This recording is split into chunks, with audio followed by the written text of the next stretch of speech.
दूसरी कॉन्फ्रेंस में जब खान साहब ने खड़े होकर कहा कि हमें मुस्लिम उम्मा ब्लॉक बनाना चाहिए, हम दुनिया के बड़े ताकतवर मुल्क हैं, हमारे पास हर रिसोर्सेज अवेलेबल हैं, ऑयल भी अवेलेबल है, बाकी सब कुछ भी है, हमें क्या ज़रूरत है हम दूसरों की तरफ देखते हैं, या हमें क्या ज़रूरत है हम मगरिब की तरफ देखते हैं। तो मुझे तो उस वक्त ही शक हो गया था कि अब हमारी जो शामत है वो जल्दी आने वाली है, क्योंकि हिस्ट्री ये रही है कि इसराइल की लॉबी बहुत स्ट्रॉन्ग है और दूसरा इंडिया की लॉबी अमेरिका में बहुत स्ट्रॉन्ग है, और जो दयानतदारी से कमा रहा है और इसी मुल्क के लिए उसने जान मारी हुई है, जिसने अपनी हर कमाई जो है वो इस मुल्क के लिए वक्फ कर दी है। हर साल मैं उनकी चैरिटी का हिस्सा भी हूँ, हर साल वो खुद ही सबसे बड़े डोनर होते हैं, शौकत खानम में भी और नमल यूनिवर्सिटी शौकत खानम में उसने एक दिन बात की कि कोई मतलब सिफारिश नहीं हुआ इसमें, अगर सिफारिश होती तो ये भी बाकी इदारों की लेकिन तरह वो होता। अपने आपको मैं बता दूं कि हर साल वही सबसे बड़े डोनर भी हैं। जितना वो कमा रहे हैं या उनकी जो ज़मीनें जायदादें या जो उन्होंने बनी गाला का घर, वो सारा उन्होंने ऑलरेडी ज़िंदगी में ही अपने दोनों इनको इदारों को डोनेट कर दिया हुआ है कि अगर मैं दुनिया से जब भी चला जाऊँ, अल्लाह मियां ने लंबी ज़िंदगी दे, तो मेरा ये सारे असासे उधर हैं। और वहाँ पे उनके बच्चे नहीं पढ़ रहे हैं, वहाँ पे गरीबों के बच्चे पढ़ते हैं और इतना अच्छा पढ़ लेते हैं कि उनकी ज़िंदगी से गुर्बत ख़त्म हो जाती है। और मैंने क्योंकि कैंसर हॉस्पिटल में मेरे वालिद साहब का इंतकाल ही कैंसर से हुआ है, तो मैं समझ सकती हूँ कि कैंसर के मरीज़ की क्या तकलीफ़ होती है और उसके ख़ानदान को क्या सफ़र करना पड़ता है। तो मैं गई थी शौकत खानम अपने वालिद साहब को लेके, और मैंने वहाँ सबसे ऊपर बोर्ड पे नाम जब खान साहब का पड़ा था तो खड़े होकर सैल्यूट किया था। कि उस वक्त मुझे अंदाज़ा हुआ था कि यार कितनी तकलीफ़ में लोग यहाँ आते हैं और ये बंदा किस तरह के काम इसने इस मुल्क के लिए किए।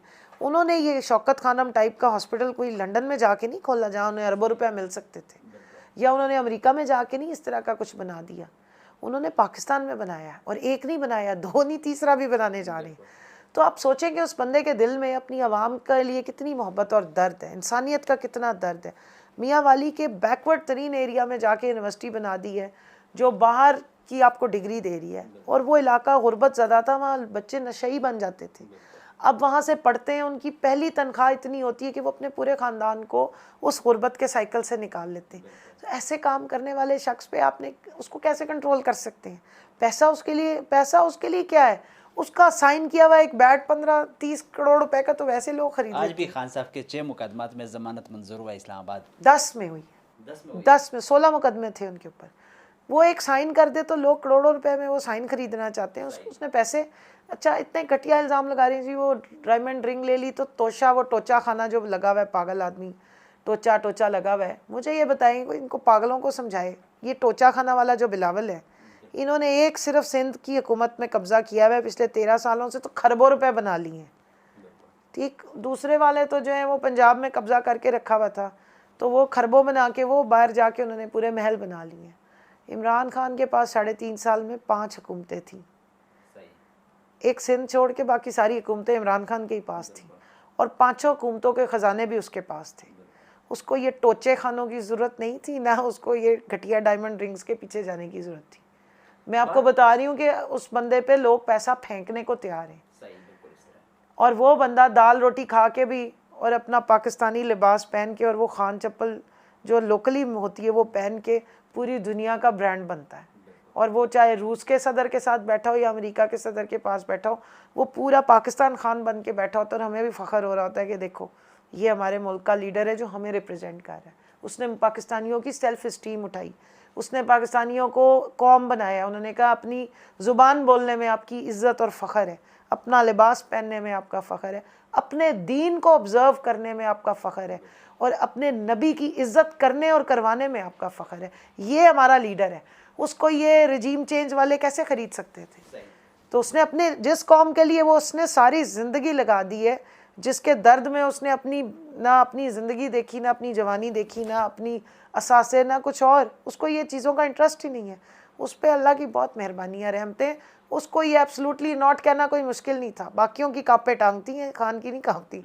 उसको देख के लोगों की कांपे टांगती। पाकिस्तान तहरीक इंसाफ की हुकूमत के ख़ात्मे में किसका ज़्यादा किरदार था? मौलाना फजल रहमान, आसिफ अली जरदारी, या नवाज शरीफ, शहबाज शरीफ ही समझ ले साथ साथ, या किसी और का?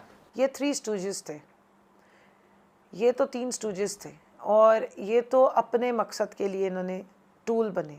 ये तो डे 1 से नहीं चाहते थे। हमने जब लेजिस्लेशन की थी ईवीएम और ये जो रिफॉर्म्स की थी इलेक्टोरल रिफॉर्म्स, तो उस दिन से तकलीफ़ का शिकार थे। क्यों? देखिए बड़ा सिंपल है, आप नादरा का सिस्टम देखिए पाकिस्तान में किस तरह इम्प्लीमेंट हुआ है, और ऐसा सिस्टम है पासपोर्ट का भी बिल्कुल वो उसी के साथ ही है। बिल्कुल ऐसा सिस्टम है जो दुनिया ने हमसे ख़रीदा है, और सारा डिजिटल सिस्टम है।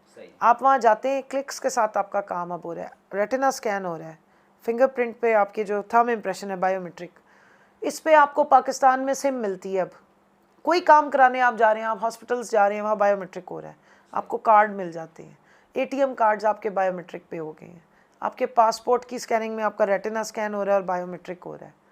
सारा कुछ तो आप डिजिटल कर रहे हैं, लेकिन वोट आप कहते नहीं नहीं नहीं जी वो नहीं हो सकता, धांधली हो जाएगी, वो बड़ा जी मसला हो जाएगा, वो जी पुराने स्टाइल में ठप्पे लगने चाहिए। वही पुराने उस्ताद टीचर जो हमने रखे थे, भर्ती किए थे 35 साल 30 साल पहले, जिनको हमने खुद अपनी पार्टियों के नाम पे सीटें दी हुई हैं, जो उस्ताद असल में है ही नहीं, पार्टी के वर्कर हैं, जिनको आपने उस्ताद भर्ती कर दिया है, तभी तो निज़ाम तालीम का बेड़ा करे।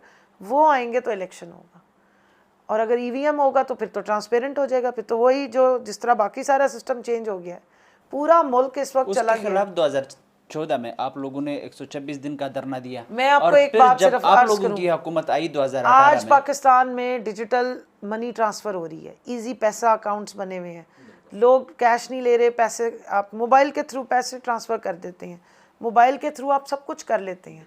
हमारा छोटे से छोटे किसान पुराने इलाकों में भी टिकटॉक बना रहा है, डिजिटल और टेक्नोलॉजी के साथ एक कोई यूटिलिटी स्टोर पे आजकल जो सब मतलब कुछ घी और आटा बाकी चीज़ें मिल रही है, मोबाइल से स्कैन करके क्यूआर कोड स्कैन कर रहे हैं, और हमारी सारी आबादी में मेजॉरिटी लोगों के पास